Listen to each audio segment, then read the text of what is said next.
I wasn't aware of it at all until I met Gavin. He came to meet me at the Four Seasons Hotel. He had this wonderful laptop with him and showed me all the beautiful graphics, talked me through what he intended for the film, and I realized I wasn't looking at the graphics, I was hardly listening to what he was saying. I just thought, this is a really unique guy. He's strong, he's passionate, he's a great leader, and he has a very broad intelligence and imagination. So his map of the book is what I took as my map of the character and the world that we inhabited. I know that Gavin struggled to adapt the book for the screen because the novel, by definition, is an internal process, and what we have to do here is massively externalize what's going on in people's minds and imaginations and what they're struggling with. So my first impression of it and my lasting impression will be Gavin's interpretation of this clearly wonderful book. What about for you, Asa? Did you ever read it, or did you get the script and then go back to the book? How was it for you? Yeah, I read it just after I got the script, and I'm a massive fan of science fiction, so it was right up my street, and I loved it as much as I loved the story. And for me, not just the character of Ender, but the whole world is so beautifully crafted in the novel that I wasn't sure how it could be brought to the screen, but Gavin has done it justice, and he's done it amazingly. One thing I was going to ask you though, Gavin, is when you're adapting a book, when you're adapting a screenplay, and like Sven says, it's a book about what's going on internally, and you're writing this, do you not think, hang on a minute, you can write this, but can you direct it? I'll just change that bit. This will be easier. First of all, let me say thank you to my fantastic cast for their kind words, because you don't make a film on your own, and I'm hugely supported by their talents and the talents of people who are not here, great visual effects supervisors and so on. So it's a little embarrassing, but thank you, Sabine, and we had a fantastic time, as you can tell, and this wonderful family has, I hope, delivered something that all you fans will like. But yes, in terms of adapting the book to the screen, it is a very internal journey, but it also is a fantastic sort of spectacle. The battle room, which is just beautiful visually to create and think about the final simulation battle. They were challenging those environments because, you know, when you're sitting there in the book, if you read the book, you know that, I hope this doesn't come across the wrong way, but it is a black box room. And it reads brilliantly and all the battles brilliantly. And suddenly I've taken on this job and I was all keen and I got there and, oh boy, now I have to actually decide, well, what is it going to look like? If it's a black box, why am I up in space? So, you know, inspiration comes from crazy places, but I remember thinking, okay, well, it's a huge glass sphere, and I hope you guys will forgive me and embrace this, because here's the thinking. I'm in space. I need a huge glass sphere so that when you jump out, you really feel like you're in space. You look up and the sun's there and the earth's down below, and I took this idea to Gigi and Bob, and I was enthusiastic, and they go, budget.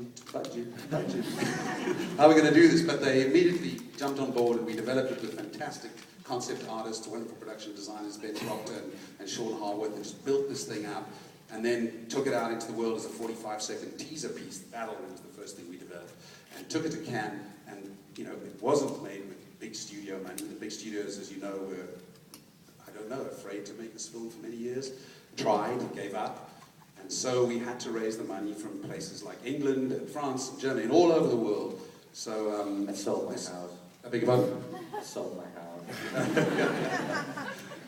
So it was a great opportunity to get an international group of people. That's my cue to shut up. He has such a lovely house. Heidi and Asa, let me talk more about your characters, because they're at the real heart of this, and we talked a lot about the CGI, and we'll talk more about the physical elements in a moment, but it's your relationships and the journey that you go through. For those people that don't know the movie, obviously it's out on the 25th, talk about the character relationships that you guys have.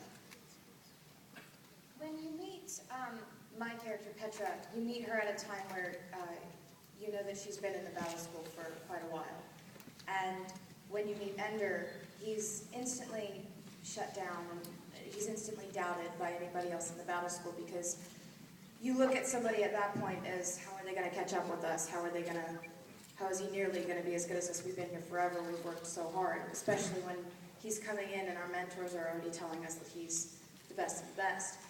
And you could assume that my character, being one of very few girls in the battle school and being the only girl in the Salamander Army, got quite a bit of that sort of doubt in her too, I think, from other people around her.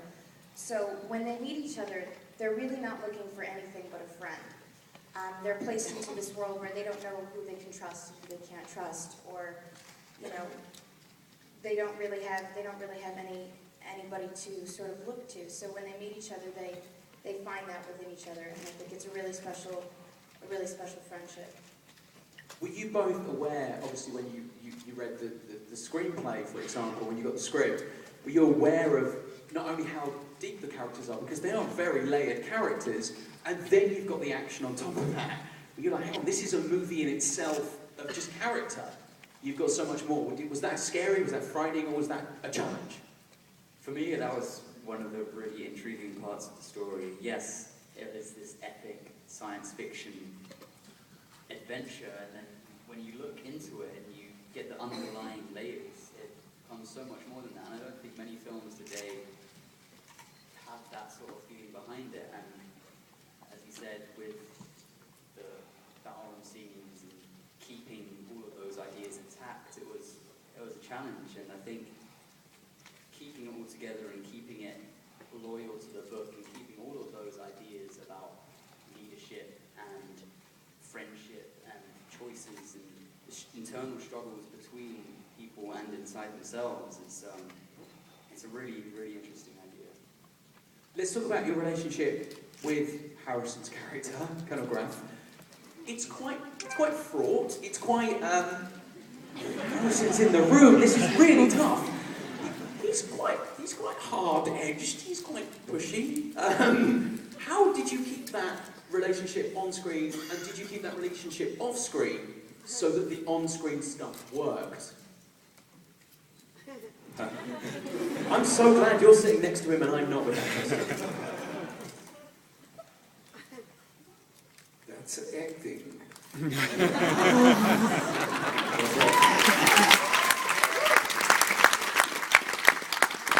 a very wise young man. He understood perfectly well what was going on. We both had responsibilities to the telling of the story, and the character that I play is both manipulator and mentor, and is variously understood and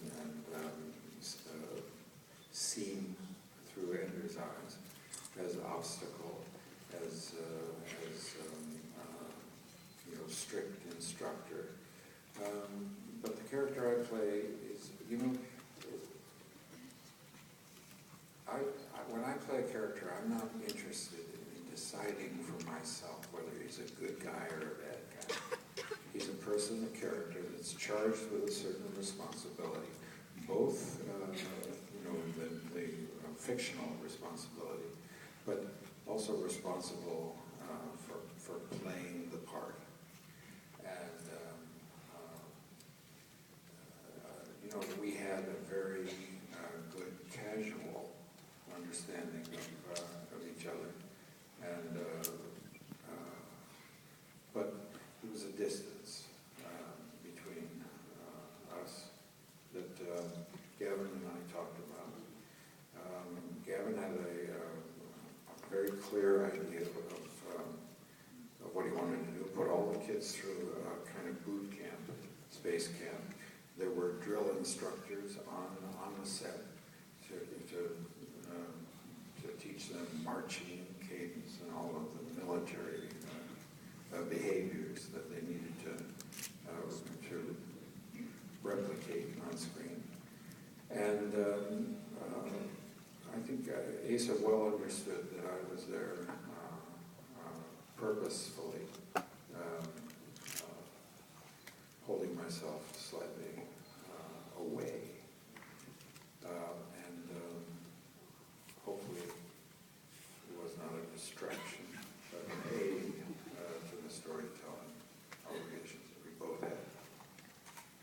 Asa, what was that like the first day you walk in and you have a scene, presumably with Harrison? Obviously you've worked with Sir Ben before. What was that moment like? I think the first scene was back on Earth, but I seem to remember my first time meeting Harrison was at a read-through in New Orleans, all those many, many months ago. And when I grew up, I, of course, had watched the Star Wars saga and Indiana Jones, and I was very excited to meet Mr. Ford.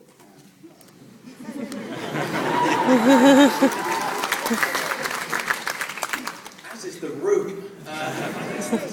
We have a question from Sammy Rodden, sent us this question. It says, it's for Gavin, Bob and Gigi. What drew you into hiring Asa and Hayley? What was it about